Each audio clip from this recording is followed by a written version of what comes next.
Welcome, my friends, to another podcast of the Never-Ending Fishing Without Bait show. I'm Jim Ellermeyer. I'm a behavioral health therapist, and we help people explode into their lives through full impact mindfulness. Fishing without bait has nothing to do about fishing. However, it has everything to do with expectations and living a life without definitive expectations. We make the plans, but we let the universe determine the results. We just do our best and buy the ticket.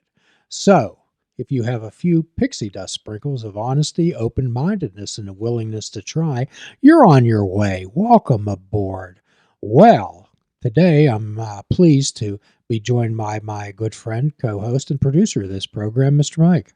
Good to be here. Good to be back in your office. You moved a level, so I'm. It's nice to see the new digs to me, I guess. Yes, it's a very comfortable space. And when we're talking about comfortable spaces, we're also talking about this Christmas season that's coming up. Christmas has morphed into so many different directions, Mike. Absolutely. I mean, it's. I did watch a Dwayne "The Rock" Johnson movie about it this season. Okay. Well, normally when people think of Christmas, they think of what do kids think of at Christmas, Mike? Toys and Santa Claus and elves and Rudolph and Frosty. And what people are going to give and what they're going to get. Absolutely. Okay? That's understandable. However, it's also a season of incredible stress and worry. Absolutely. Like I found myself, thinking, oh man, what can I get? How many people do I need to get gifts for? And everybody finds themselves doing the math around these kind of season, right? So what are some of the stressors, Mike, do you think that people mainly worry about the most? Well, first of all, the presents, obviously. Then I maybe secondarily would be, closing out the year, depending on their work, for instance. And I know this week I already have some of my clients are already on Christmas vacation, for instance. So dealing with that kind of thing. But of course, like family and dealing with that, and dealing with, one, if you have family to go to in the first place, and stressing about that. And then, or maybe work, because maybe you're in something that's very customer facing that obviously has a lot to do here and gets really crazy around the holidays. But again, I think the big thing is just running into family and everything and dealing with that and the organization and maybe the conversations this year when it comes to that. Yes, organization, putting everything together, putting everybody in the right place at the right time. Planning for a nice Christmas holiday is as stressful as planning for a wedding at times. Absolutely. I know I've had my wonderful mother is asking about holidays about 2 months in advance. I was like, I don't know. I probably, I don't think anything weird's happening, but you never know. So when we're talking about giving gifts, people asking for presents, in order to buy presents, what do you have to have? Money, which is a short supply for a lot of people these days. Yes. We're living in an era of race away inflation. People are losing their jobs. People are downsizing, and the price of these gifts and things just gets more extravagant. And sometimes when we're talking about love languages, there's many type of love languages, Mike, and one of them is giving. Absolutely. And you feel like you need to love/give equal or greater than those that are giving to you. Well, one of the things that I find most awkward for people is when their whole family gets together and they decide to open the Christmas presents, whether that's the night before or on Christmas. Don't you think everybody's judging everyone by the quality and the price of the gift that they gave? Especially if you're of a family where a lot of people are maybe doing better than the other ones, or one or two or something like that, right? So I mean it's such a it's such a social contract that none of us signed up for. Yes, absolutely. So, and again, when we're talking about family, so many families are on such a tight time budget on Christmas Day.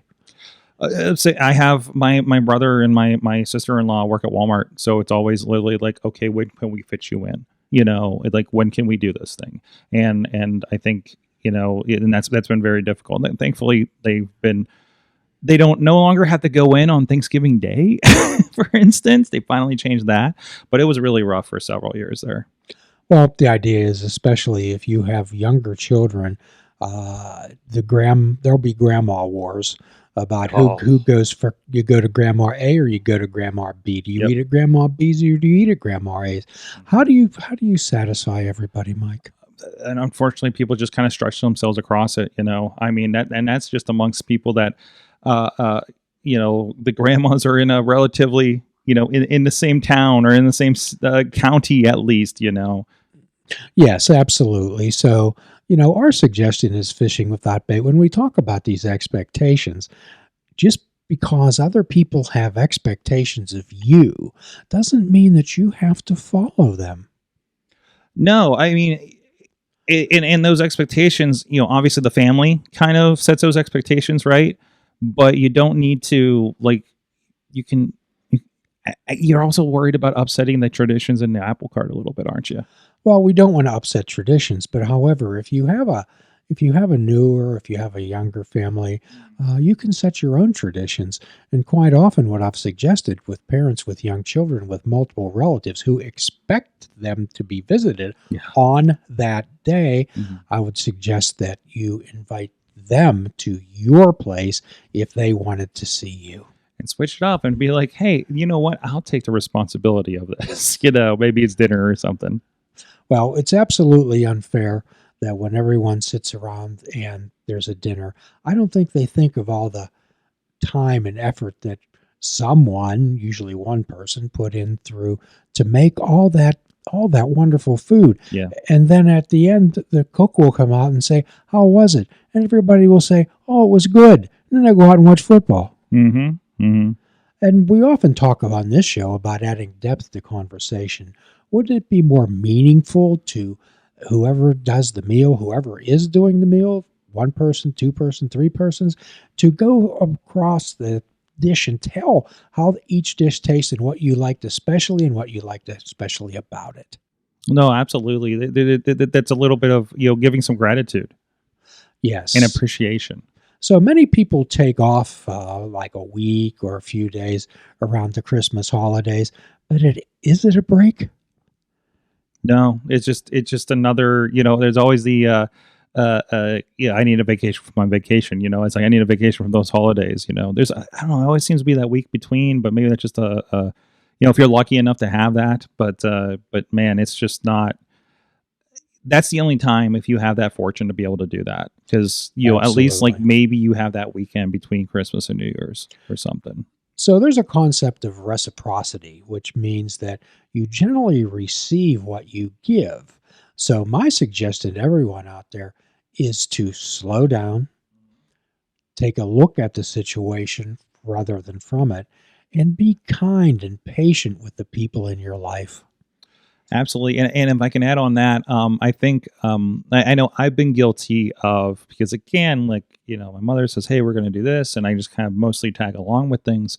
But maybe if it is just like, hey, this is what we do every year, like maybe take a little more agency in that too. So it's not just another day. I know I'm guilty of, I know this happened again at Thanksgiving, and I think this is just the way I operate, where it's like, oh, you don't have anything that you're obligated to do work wise. And my body says, cool, you're gonna be really tired today. It just shuts down and I feel so bad. It's not just the turkey. Well, the turkey has a great deal of pain of the tryptolene in it. Oh yeah, it doesn't help the situation, but still. But what makes one day more special than the next, Mike? Well, in this case, your family. Every day's once in a lifetime. Mm-hmm. So why do we only get together? Most families only get together and see extended families, people they care about, at funerals and weddings and maybe Christmas. Yeah, yeah. Thanksgiving, Christmas, depending on where you kind of land on that. And obviously other holidays around the area. I know. I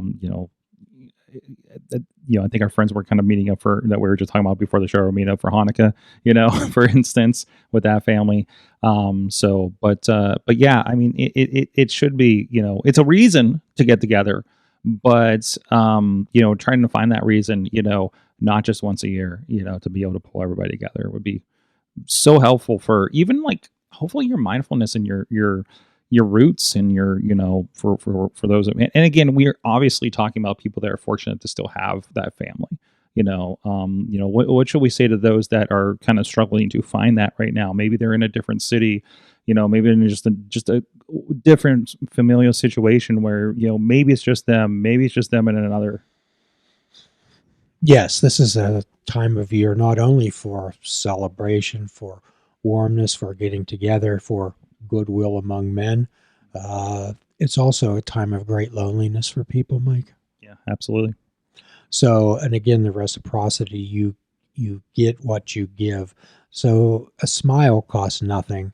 Compliments cost zero. And being kind to people, a smile, opening in a door for someone, being like that, going to a nursing home, walking through the halls, maybe handing out some cards, being nice. And there's no reason not to be nice every day. There's a Buddhist saying that says if you have a choice between being right and being kind, choose kind and you'll be right every time. I like that. I like that one. There's no, when we talk about giving presents, it doesn't necessarily have to be monetary or material. You don't need to give somebody an iPad. I don't even know who's doing that. I was like, who's, but yeah, no, absolutely. Like that's never been, the level we're looking at in my family. But and it seems, and obviously, if you're watching television, you're getting bombarded with all these commercials, and that, we've talked about commercials like really kind of, demean your kind of self worth, and and other aspects that we talked about before, but especially around Christmas, where it's pushing these things and pushing, the ideal family and turkey dinner or ham dinner maybe for Christmas or whatever the case may be, and when if you keep hearing that, this is one reason why I try to watch things without commercials, because I don't want to, you hear that message, you can't help but internalize it at a certain point. There's a singer by the name of Mac McAnally, and he played with the Jimmy Buffett band. Okay. And he is a great songwriter. Has a good voice. He's a guitarist, quite a musician. Mm-hmm. And one of his favorite songs that he sings is Every Day's Once in a Lifetime. Mm-hmm. I would suggest that everyone listen to that song and listen to the words and take it in your heart, because mindfulness, like we've discussed on this show, could be going over to Thailand or a temple, sitting on a satin pillow, shave your head, surrounded by 10,000 candles, going all day, and that's cool. However, mindfulness is paying attention on purpose. The biggest gift you can give someone is active listening and giving of your time. Our most valuable asset that anyone possesses is their time. And like we've talked about on this show, I hope that you go back and look at some previous episodes, is that there are plenty of money millionaires or even money billionaires, many of them now apparently. However, there are no time billionaires and there are no money millionaires. Yep, everybody has the same bank account when it comes to that. Yes, they do. So why not spend that time with the people that deserve to be spent on? Spending your time is currency. So if you understand the concept of currency, if you understand the concept of time, you can spend your time exactly like it was currency. And you could go to our website, www.fishingwithoutbait.com, put in the search, time like currency, and you'll come up with several podcasts on that. Another thing that I think that is one of the points of emphasis that I have when I deal with people is that I often ask them if they were going to regret something. So that's one of my latest tattoos that says no regrets. I generally ask people, well, gee, I don't know if I need to go to this particular gathering or not. And I usually ask them, will you regret it if you don't? And if they say yes, then I say, there's your answer. I want everybody in the audience to live their life with no regrets. None. Zero. Remember, you're allowed to say no. Just because somebody gets annoyed with you doesn't mean you should have said yes. Everyone out there, what I hope you wish everyone is your best wishes. Wish them all the happiness in the world. Ask them to be good to themselves today and every day. Absolutely. Take care of yourself, because nobody else, you can't count on anybody else to do that for you.